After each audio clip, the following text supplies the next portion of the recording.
Paano po magiging eligible to take the DOH exam or the Health Authority of Abu Dhabi examination o mas kilala noon bilang HAAD exam?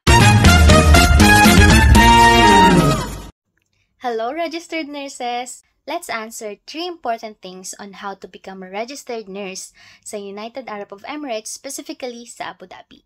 Paano po magiging eligible to take the DOH exam or the Health Authority of Abu Dhabi examination o mas kilala noon bilang HAAD exam? Correct me if I'm wrong, way back 2021, hindi eligible to apply for data flow or for HAAD exam ang mga new grad or no work experience, at least 2 years. However, nung nag-release ng bagong terms para sa graduate ng year 2022 and above, up until now, dahil graduate ako at pumasa ako nung 2024, pinayagang makapag-exam ng HAAD. Pwedeng-pwede po mag-exam kahit wala pang experience, basta pasado ka na sa local boards or sa Philippine Nursing Licensure Examination or tinatawag natin dito na PNLE. Number 2. Paano po kapag NCLEX passer na po ako? Narinig ko po kasi na may exemption or ACE kapag USRN na. Yes, you heard it right. NCLEX passers are allowed to be DOHRN in some circumstances. So ano nga ba yung mga circumstances na yun?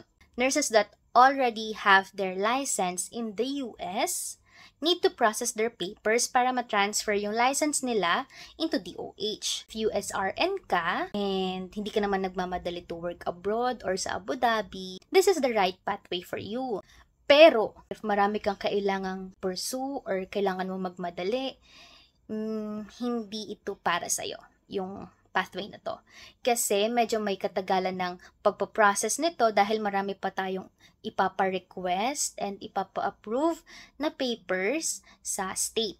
In summary, yes, there are exemptions and options. Last but not the least, number 3. May mga hospital po ba na tumatanggap sa mga HAAD passer kahit wala pa pong work experience? Yes, at mataas ang respeto nila sa mga Filipino nurses. Based on my experience, I already had a lot of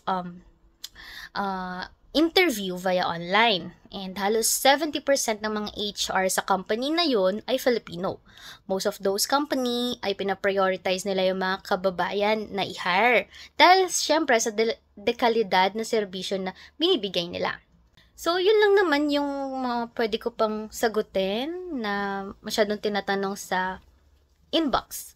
So, kung meron pa tayong mga questions, feel free to comment or feel free to message me dito sa TikTok at try nating sagutin yan. Thank you!